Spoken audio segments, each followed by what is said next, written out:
week from now, there are reports coming in that the government has started collecting signatures for moving the notice for impeachment of Justice Verma. How do you look at this whole issue? You've been opposing it. The government looks in a hurry. How do you look at it? First of all, what has the government got to do with this?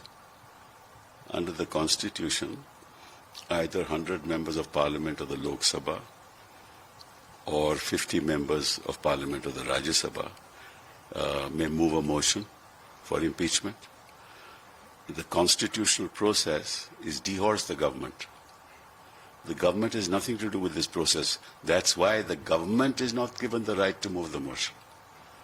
So the fact that the government is collecting signatures means that the government is interested personally as an entity to move the motion and impeach him, whereas the constitutional process is dehorse the government.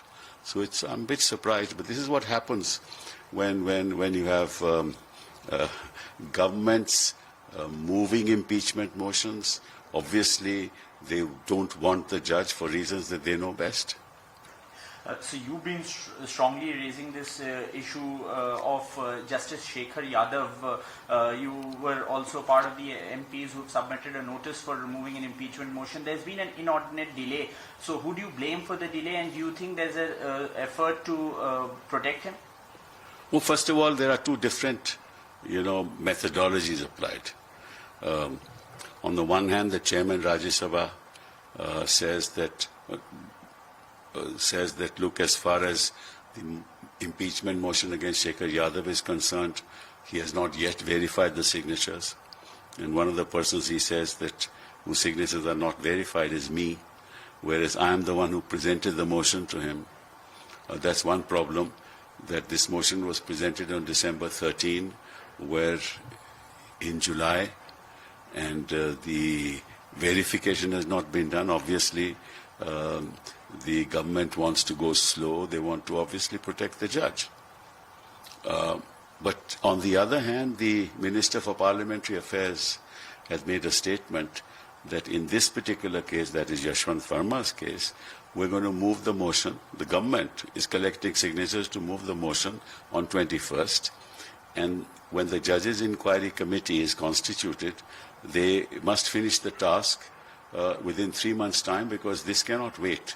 So whereas Shekhar Yadav's motion can wait, and even the signatures have been not verified, this cannot wait for obvious reasons. Obviously, the government doesn't want the judge for reasons that are best known. That the Rajya Sabha Secretariat sent you mails, but it only asked for an interaction with the Rajya Sabha chairman, and it made no mention of verification of signatures. Since then, has anything transpired? Did they get in touch with you? No, has there been any forward movement? Not at all. I mean, I'm surprised, because they're talking about verification of signatures, but what they send me, and that also in my official mail, when there are meetings to be held for standing committees and other committees, they not only inform me personally, but they also send, an email to my representative, and ring him up also to make sure that, that I'm present, and ask me whether I'm going to be present or not. In this particular case, they send it on a website which I don't use, and I have had no conversations with the Rajya Sabha Secretariat on that website. So they know very well that I will not see it. But in any event, when I looked at the emails, they never mentioned about any verification that was required to be done. They only said, the chairman wants to meet you. For what? And in any case, I've been in the House. On the 4th of April, I gave a speech on Waqf. I was in the House. I met the chairman personally. So I don't know why this is being done for. Well, I think it's now the facts are quite clear as to why this is being done. So, in Mr. Justice Yashwant Verma's case, you've said that the in-house inquiry by the Supreme Court has no constitutional relevance. Now, do you think there is no basis for moving an impeachment? Well, see, this is a very peculiar case. Let me just give me a minute or two. I'll just explain the facts. First of all, this is not a case of corruption. That's not the allegation. And that's not on the basis of which anybody has proceeded. Right? I think some political parties are thinking that because it's a case of corruption, therefore we must support. Well, they must get it out of their mind that this is nothing to do with corruption. Number two, where is the cash? Nobody is recovered any cash at all. Who was to recover the cash? The Delhi police, who was there. I'm talking about the 14th of March, because the incident happened. The fire happened at about 11:30 p.m. on the 14th of March, and the fire services department reached there. Those personnel reached there. They doused the fire. It's between 11:59 and 12:11 that certain videos were taken, right? And the police was present there.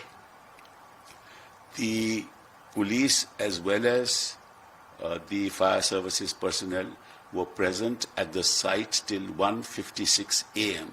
on the 15th of March, right?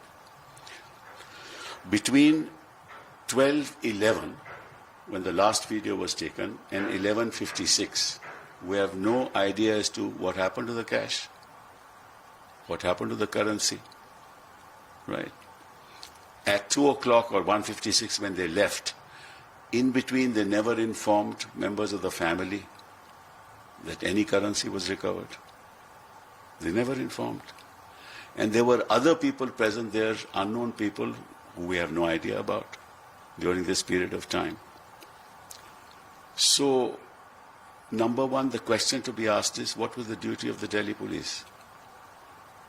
If there was currency, as they say there was, and it was genuine currency, they should have cordoned off the place. They should have prepared a panchnama. They should have secured the place, because the judge was not present. The judge was away to Madhya Pradesh, right? So till the judge came, they should have made sure that the currency, if it was there, should continue to be there, so that the judge could be asked and an investigation could take place. Apart from all that, they could have lodged an FIR against unknown persons, because they didn't know who placed the cash there, who placed the currency there, right? They should have seized some currency. And if you got a few notes that were complete and not fully burnt, we would have found out, the police could have found out which bank it came from, when it was recovered. We'd be able to, what is the source of it? Some investigation would have been done, some evidence would have been there. Now, the Delhi police therefore completely failed to do its job, right?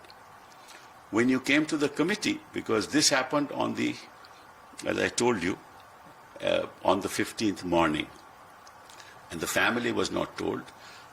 The judge was informed late at night, right? The daughter called him up first, then at 1:23 or whatever, I don't remember the exact time. Then the PS spoke to him for about 230 seconds, which is less than 4 minutes, right? Thereafter, the judge came back in the evening, and when the PS of the Chief Justice of the Delhi High Court went to him, they both went to the site, and there was no currency there, right? Which means that between 2 a.m. in the morning and the next day, if there was currency still at 2 a.m., then somebody has removed it, right? There is no evidence of anybody removing any currency. That's not even in the finding of the committee, that any currency was removed. Committee says that some cleaning up took place. And then the committee assumes that with that some cleaning up, some currency must also have been removed. But nobody has, there's no evidence, there is nothing of that sort, right? Then as far as the Delhi police is concerned, the committee says that we are not concerned with what the Delhi police did.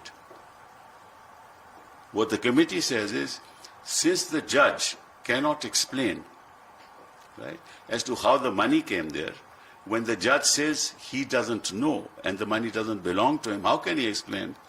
And he says, since the judge says this money doesn't belong to him, the judge must explain who put it there. So when he said he doesn't know, so therefore the burden is on the judge to prove as to how the money came there. So instead of an investigation, the burden is on the judge. How can the judge discharge the burden when he says it doesn't belong to me and I don't know where it came from? How can the judge discharge? So that's the conclusion. We're not concerned with what the Delhi police did. We're not concerned with what the fire services personnel did, because they should have found out as to how the fire took place, because in that room, in that outhouse, and this is another very important thing, this alleged currency was in the outhouse of the premises allotted to the judge, right? And the keys of the outhouse, and there is a lot of evidence to that effect of the staff, was always available with anybody. So why would any person in his right mind, especially a judge who has enormous experience and one of the finest judges of the High Court, you ask any lawyer in this High Court or even the Allahabad High Court, they will tell you the same thing. We just cannot believe that such a thing could have happened. But be that as it may, the question is, the Fire Services Department should have found out as to how the fire took place. So they don't do their job. The Delhi police doesn't do their job. The committee doesn't do its job by finding out as to how money was placed there. And the entire burden is shifted to the judge who says the money doesn't belong to me and I didn't know how it came there. So how do you move an impeachment motion on this evidence? And this is again nothing to do with corruption. And not a single piece of currency seized. And then the judge is informed on the 17th of March. So 15th he is not informed, 16th he is not informed. On the 17th of March, the Delhi Chief Justice calls him and he's informed. On the 17th of March, he says, I don't know anything about it. And on the 21st of March, before even the committee is set up, the tape is leaked and he is transferred. This is what happens. These are the facts. Now, how does any reasonable man, let alone a committee comprising of 3 judges, 2 chief justices and a judge, come to a conclusion, and they don't even come to the conclusion that this money belongs to the judge. Their conclusion is, since he cannot explain it, therefore he is guilty. I don't understand how any reasonable man can come to this conclusion. So in case they gather 50 signatures, would you say that there has to be a thorough investigation under the Judges Inquiry Act? No. That's a later point in time. What will the Judges Inquiry Act do? They are not going to investigate. And what are they going to investigate? There is no currency. What are they going to investigate? So what is the Judges Inquiry Act going to investigate? They'll take the same statements that these people have taken. Nothing more can be found. And what is the motion going to be? You asked me the question that this has no constitutional relevance. This committee's findings has no constitutional relevance because it's part of an in-house procedure of the Supreme Court that was devised. Right? That in-house procedure is for the Supreme Court itself. Right? For it to come to a conclusion. Supposing the Supreme Court came to the conclusion that it is the judge's money, Supreme Court itself, the Registrar General, would have lodged an FIR and granted sanction for prosecution. This is not meant either for the government or 100 members of parliament. The mischief was done when it was leaked. Well, otherwise it's an in-house procedure and it's confidential. Right? Now, and you can't rely upon it because Article 124 brackets 5 of the Constitution says that the judge will be removed on proven misbehavior pursuant to an investigation and an inquiry under the Judges Inquiry Act. So that's a procedure after 50 members of Parliament of Rajya Sabha or 100 members of Parliament of Lok Sabha sign the motion, then that committee sits. So this committee has no constitutional relevance because this committee is not part of Article 124.4 and 124.5. So you can't rely upon this committee. Then on what basis will 100 members of Parliament or 50 members of Rajya Sabha move the motion? There's nothing before them. So there is no constitutional basis for... there is none. There is nothing. There is no evidence at all. Sir, opposition parties have not made their stand clear on this issue. So you've laid down the facts a number of times. What would be your appeal to the opposition parties in this matter? I think this is such an important matter for the future of the institution, that all opposition parties, actually this is not an issue of parties at all. You're actually asking me the wrong question. Just as the government is erroneously moving through by collecting signatures, because this is not the government's job. If 100 members of Parliament of Lok Sabha feel that the judge should be impeached on the evidence that is with them, they will move the motion. It has nothing to do with government. It is also nothing to do with opposition parties. It is something to do with members of Parliament. Right? If 50 collect, now if the opposition parties give a diktat, 50 will sign. And if a government gives a diktat, 100 will sign. Right? So, but the question is, this itself is constitutionally impermissible. So, but since the government is now going ahead and they are collecting signatures, so what would be your message to the opposition? The opposition should get together and say what I am saying. That before you do anything, before even any member of Parliament decides, first of all, this is not the job of parties, but before any member of Parliament decides to move the motion and append his signatures on the motion, there should be an investigation, right? And because the judge belongs to the higher judiciary, and you have a special constitutional procedure for impeachment, it is the Supreme Court that should actually move the matter and lodge an FIR for finding out as to who has put the money there. So do you think, since you were strongly involved with Justice Shekhar Yadav's case as well, and 50 MPs have already moved the notice for moving an impeachment motion, do you think that the opposition should also say in one voice that first there should be action on that matter, and then they should look at this issue? But that's, you're right. You're right, because otherwise it seems that this is being selectively done by the government, that the BJP is after this judge and the BJP is protecting the other judge. So, I mean, that should be the right stand of opposition parties. There's no evidence to be led, because the judge has admitted his speech. He spoke in the premises of the High Court of Allahabad High Court. It was other judges were also present, so there's no, and it was in the premises of the High Court itself, so there's no dispute. So there's no evidence to be led. So they are obviously, government is protecting him because he spoke, he's ideologically completely aligned with this government. So, sir, so I would think that leaders of the opposition should take a position that no question of this motion, right, are supporting this motion till such time as the first inquiry is completed, or you set up the inquiry against Justice Yadav. Against Justice Yadav. Okay. Sir, you've defended a judge in the past as well when an impeachment motion was against that judge. So, in case this goes through and it comes to that stage, will you be open to defending him in Parliament? It is not an issue anymore. This is just an academic issue. First, the judges to ask me. Sir, just on this issue, just one last question, sir. Earlier you said that this also points to the fact that the government may be keen on controlling the judges' appointments, and that's maybe the motive. There could be two motives. Yes. One, they are somehow very unhappy with the judge because he's one of the most independent judges of the High Court, right, and the finest of judges. They may be unhappy for reasons that I don't know. Alternatively, they may be thinking this is a great opportunity to put pressure on the court. See, you have people like this, and therefore present another form of the NJAC. And therefore, but I think the institution has broad enough shoulders to withstand such moves of the government. But that seems to be the motive. So moving on, there is the Election Commission's move for a special intensive revision that has sparked outrage just ahead of the Bihar polls.